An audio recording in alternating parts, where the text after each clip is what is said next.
Hai, Assalamualaikum warahmatullahi wabarakatuh. Sebelumnya, perkenalkan nama saya Siti Nurfadila dengan NIM 2320806.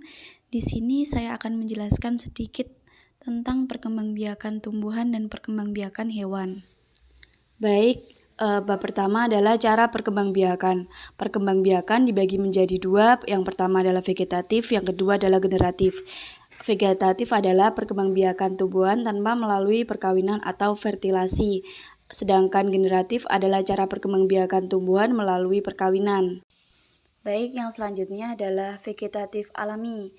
Apa itu vegetatif alami? Vegetatif alami ini terjadi dengan sendirinya tanpa bantuan manusia.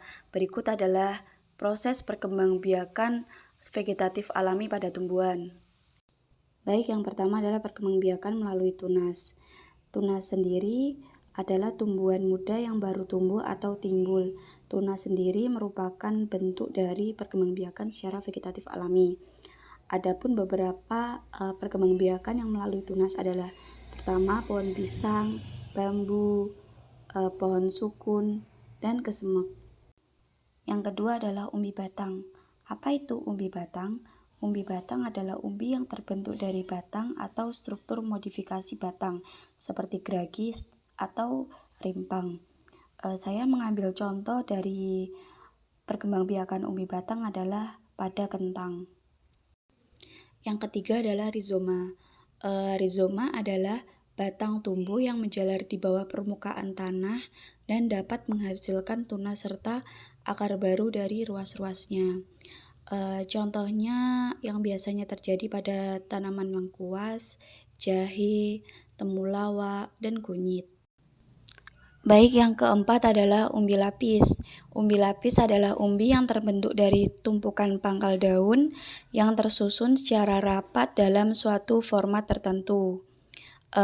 Dia membesar karena adanya penumpukan cairan pada sel-sel penyusunnya. Tumbuhan yang berkembang biak dengan umbi lapis antara lain bawang merah, bakung, dan bawang putih. Yang selanjutnya adalah tunas adventif. Tunas adventif biasanya akan muncul pada bagian-bagian yang tidak biasa, misalnya seperti pada bagian daun dan pada bagian akar. Dan adapun tumbuhan yang berkembang biak dengan tunas adventif adalah cocor bebek, salah satunya.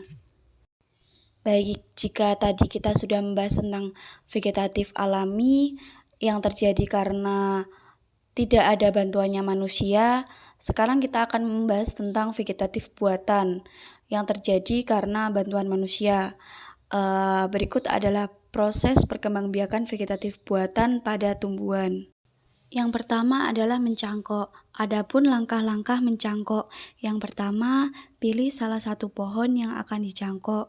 Yang kedua, buat sayatan melingkar, kemudian kupas kulitnya. Yang ketiga, hilangkan bagian kambiumnya dengan cara mengerik bagian yang dirasa berlendir. Yang keempat, tutup sayatan tersebut dengan tanah yang subur. Yang kelima, siram cangkokan secara teratur. Yang keenam, setelah 3 minggu amati pertumbuhan akar dari ujung plastik. Yang ketujuh, jika sudah tumbuh akar yang banyak, potong cangkok tersebut. Yang kedua adalah stek. Stek adalah memotong bagian tanaman dan kemudian ditanam untuk menghasilkan individu baru. Beberapa contoh tanaman yang dapat dikembangkan dengan stek adalah sukun, singkong. Yang ketiga adalah merundu. Merundu adalah menanamkan bagian tanaman ke tanah sehingga bagian yang tertanam ke tanah akan tumbuh akar. Beberapa contoh tanaman yang bisa berkembang biak dengan merundu adalah arbei, apel, tebu, dan melati. Baik, tadi kita sudah membahas tentang vegetatif alami dan vegetatif buatan. Sekarang kita akan membahas tentang generatif. Adapun macam-macam perkembangbiakan generatif. Yang pertama adalah penyerbukan. Adapun jenis-jenis penyerbukan berdasarkan asal serbuk sari. Yang pertama, penyerbukan sendiri. Penyerbukan sendiri adalah serbuk sari dan kepala putih berasal dari bunga yang sama. Yang kedua adalah penyerbukan tetangga. Penyerbukan tetangga adalah serbuk sari berasal dari bunga yang berbeda tetapi satu pohon yang sama. Yang ketiga adalah penyerbukan silang. Penyerbukan silang adalah serbuk sari berasal dari bunga sejenis dan dari pohon yang berbeda. Yang keempat, penyerbukan bastar. Penyerbukan bastar adalah serbuk sari berasal dari bunga yang berbeda varietas, tapi masih dalam satu spesies. Baik, jika tadi saya menjelaskan tentang penyerbukan berdasarkan asal serbuk sari, di sini saya juga menjelaskan tentang jenis penyerbukan berdasarkan perantara. Yang pertama adalah entomogami. Entomogami yakni penyerbukan yang terjadi melalui bantuan serangga. Adapun ciri-ciri bunga yang penyerbukannya dibantu oleh serangga. Yang pertama, memiliki warna cerah yang menarik. Yang kedua, memiliki nektar. Yang ketiga, memiliki serbuk sari yang lengket. Yang kedua adalah ornitogami, yakni penyerbukan yang terjadi dengan bantuan burung. Adapun ciri-cirinya, yang pertama adalah ukuran bunga yang besar, yang kedua memiliki nektar yang banyak, yang ketiga mahkota berbentuk trompet, yang keempat tidak berbau. Baik, yang ketiga adalah kiroptegami, yakni penyerbukan yang terjadi dengan bantuan kelelawar. Ciri-ciri penyerbukan yang terjadi dengan bantuan kelelawar yang pertama, menghasilkan nektar, yang kedua memiliki bau, yang ketiga mekar pada malam hari. Selanjutnya adalah anemogami, yakni penyerbukan yang terjadi dengan bantuan angin. Ciri-ciri penyerbukan yang terjadi dengan bantuan angin, yang pertama, tangkai bunga yang panjang dan mudah bergoyang. Yang kedua, bunga berukuran kecil. Yang ketiga, tidak menghasilkan nektar. Yang terakhir adalah antropogami, yakni penyerbukan yang terjadi dengan bantuan manusia. Ciri-ciri penyerbukan yang terjadi dengan bantuan manusia, yang pertama, bunga berumah dua. Yang kedua, serbuk sari sulit bertemu dengan kepala putih.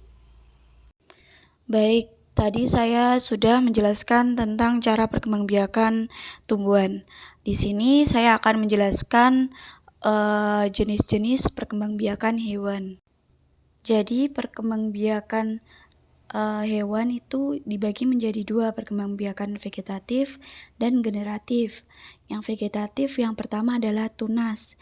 Tunas terbentuk dari tubuh induk yang menonjol.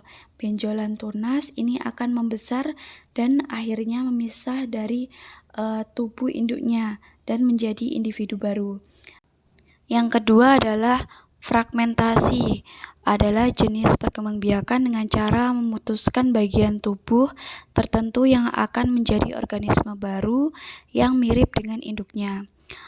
Contohnya adalah cacing planaria. Yang ketiga adalah membelah diri.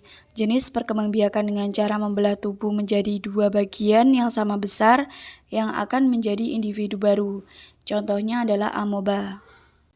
Baik, berikutnya adalah perkembangbiakan generatif. Yang pertama adalah ovipar atau bertelur. Ciri-ciri hewan ovipar yang pertama, tidak memiliki kelenjar mamae. Yang kedua, tidak memiliki daun telinga.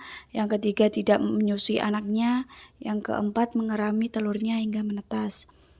Adapun beberapa hewan yang berkembang biak dengan ovipar. Yang pertama adalah ayam dan bebek.